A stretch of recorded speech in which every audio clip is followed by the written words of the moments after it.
Well, thanks for tuning into another CSE Issuer Update. Today, I am joined virtually by Peter Ball. Peter Ball has recently come on board as the president and CEO of Hammer Mining Corp. Of course, it trades under the CSE. Peter, welcome. How are you? I'm really good. I'm actually in Toronto. I just left Vancouver yesterday, ready for about 10 days in Toronto. This should be good. Ready for the upcoming PDAC conference. Exactly. My first one was 1988. So I'm back here again, over and over again. Well, hey, on that note, Peter, why don't we actually talk a little bit about your background? I know we're here to talk about Silver Hammer, and you've just come on board, but let's just begin with your background in the mining business. Tell us a little bit about yourself. Yeah, no, for sure. I'm kind of like a fifth generation mining kid. I grew up in the mining industry. I've lived in all these mining camps, born in Kirkland Lake, lived in Orange and all these places around the world as my family and uncle and everyone was in mining. So, back in the 80s, I went to mining school, and that's where, my first PDAC is. I got some scholarship by the pres of PDAC in 1988 over at the Fairmont. And, worked through engineering and eventually became a broker over at RBC Dominion Securities. I was actually, when mining went a little bit sour back in the late 90s, I became an analyst over at Bell Canada, which is a little bit of a different different sort. And then got back in the mining industry, and they've been really either running mining companies as the CEO or exec chairs or VPs and raising capital. And I just joined Silver Hammer 2 weeks ago. So I'm kind of exciting. Things are happening in the silver market that I like. And back here at PDAC. You mentioned you like some stuff in the silver market. What is it that you're seeing that are trends coming up in the market, and why investors should be paying attention to the silver space? It's interesting. I just came from working at a lithium company, and what we saw in lithium is, it was $4,000 a ton, ended up getting to about $80-some thousand per ton of lithium carbonate. So they called it lithium 2.0. So if you look what, the analysts and the newsletter writers are saying about silver, they're saying silver 2.0. Silver's the new lithium. But why? Why would silver be, a sector get involved in? It's been kind of lagging for the last few years. The ratio of gold to silver isn't keeping up to what it did historically of that 15-to-1. So what we're seeing is production's peaked. The majors are peaking at about 900 million ounces, 920 per year, increasing 1 or 2% per year.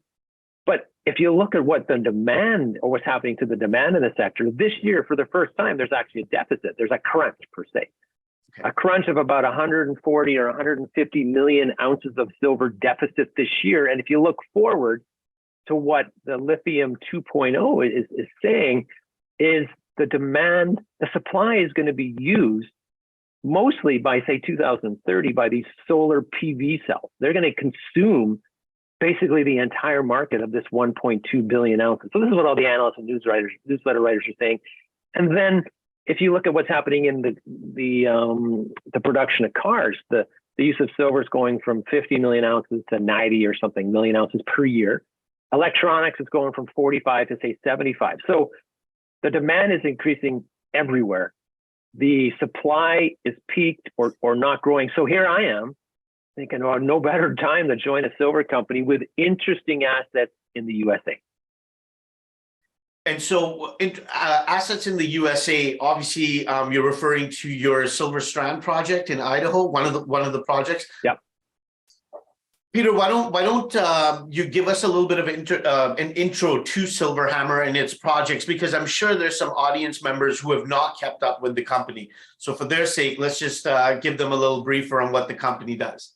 Yeah, absolutely. So first of all, I think as investors or people who are doing their due diligence on, small juniors like ourselves in the silver or the precious metal space, there's a few check marks. So one is, jurisdiction is key. If you're going to invest in a company that's in a certain part of the planet, where are they? So we're in Idaho, ranked number 7 in the world by the Fraser Institute for years. And Nevada has been ranked in probably the top 5 for the last decade, and it's number 3. So 2 of the top jurisdictions by the Fraser Institute for a mining company to put dollars into the ground for trying to make a discovery, development, or even potentially production one day.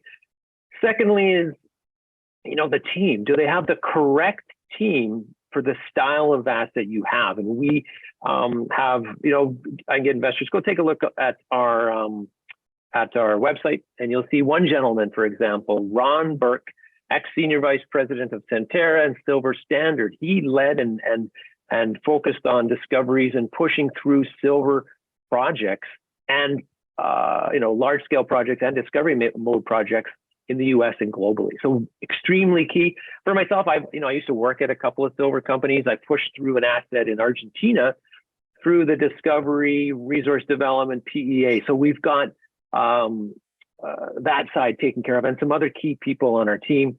Even our senior geologist, chief geologist Phil Mulholland from the U.S. So the team's there. But also, what kind of assets does this company have? We have what's called brownfield.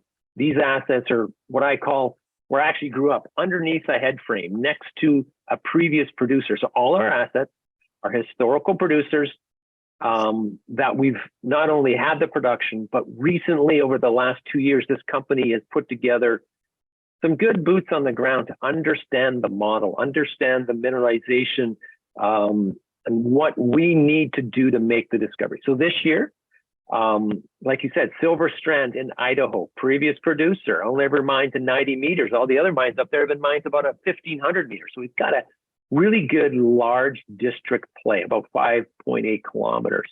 Okay. If you head down to Nevada, we've got the Eliza Project, and we have the Silverton, two previous producers, good district, good location, Silver Alley, which is, Nevada is called the Silver State because of the reason of what was built back in 100 years ago, 50 years ago, and what's happening to, like a company called BlackRock Silver. Great company, went into an old area in Tonopah, stuck some holes in, made a discovery underneath an existing producer. So here we are. We've got the assets, we've got the jurisdiction, we've got a team. And, another one is a little bit more about Silver Hammer. We've got 46 million shares out. So good, tight share structure. Yeah. Which I believe helps. If we're going to make a discovery, we're elastic. We're elastic in the model of if we hit something or even hit a little bit, we have the opportunity to create value for the shareholders with what we're all about. That's our focus, is creating shareholder value for the company. So it should be interesting with our asset portfolio. Well said, Peter. I noticed that just before, because you came on board as the president CEO just a couple of weeks ago. I think it was February 15th, if I'm not wrong, that the news came out.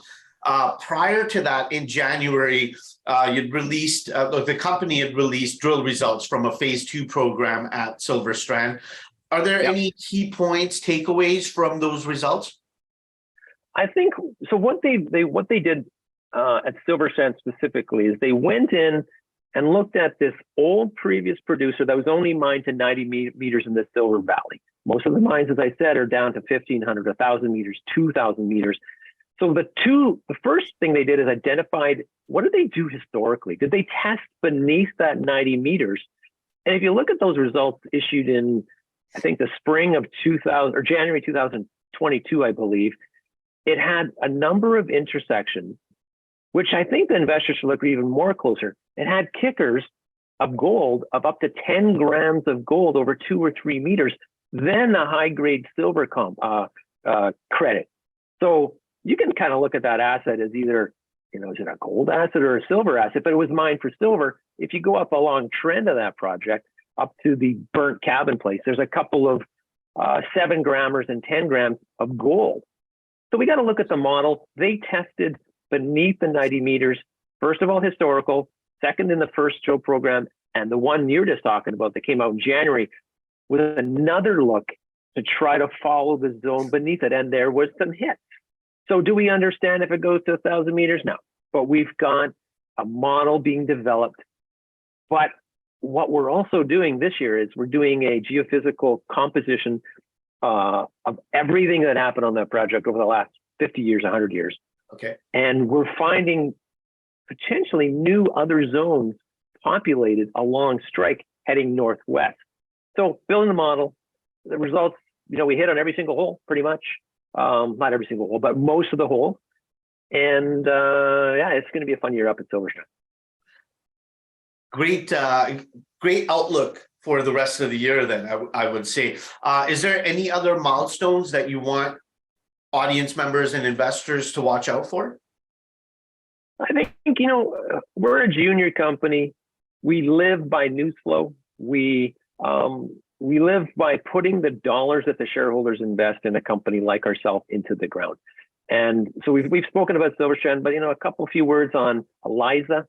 Eliza, the company went back before me, and they kind of looked at historical results and did some sampling on surface, and they identified an interesting zone, 500, 600, 700 meters of 1,500, 2,000 grams per ton silver, but it's all grab samples. So we don't want to get carried away, but there's also some kickers of, 7% copper, some high grade lead and zinc. So, some people are saying, are we on top of a porphyry? I don't know, but we're going to go in there. So milestones on that one, we're going to get the drill bit up there. We're going to do some geophysics. We're going to ground truth it before we spend the big dollars, but we're hoping to get a rig down there. That's in kind of central northeastern, by Ely, Nevada, which I used to run a company in Nevada about 2 years ago, gold focused more. And Silverton, which is in Silver Alley, kind of an hour from Tonopah, kind of that district where lots of historical producers, like what BlackRock was chasing, get a drill rig down there. But also, you got to do it step by baby steps. Do the ground truthing, do some sampling, do some soils, do some structural analysis, do some geophysics, and then punch the correct hole, maximizing the dollars by the bit. So it should be busy, lots of news flow, should be kind of fun. And we're looking at, some other acquisitions to kind of build out our portfolio, because we got the bandwidth and when we've got the team to kind of look at these projects. Peter, I know the company also has some projects in Canada, specifically in British Columbia. Is there anything you want to touch on with those? No, the Lacey project on the Vancouver Island is interesting.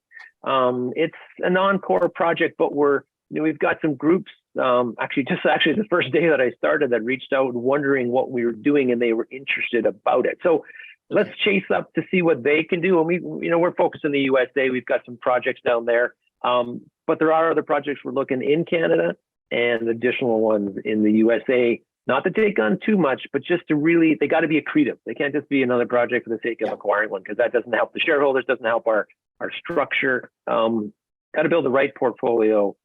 Again, having the right team, not any team, the right projects, not just any project. Well said, Peter. On that note, I look forward to our next update that we provide to our audience members, and I'm excited to see what under your leadership Silver Hammer has in store for the rest of the year. Well, thanks. Yeah, I think it's going to be exciting. And again, I usually tell people that go to the website. My cell phone's, I think, on the back of the presentation, last page. Text me, phone me. I don't care if you own one share, own a share, own a million. You're all the same to me.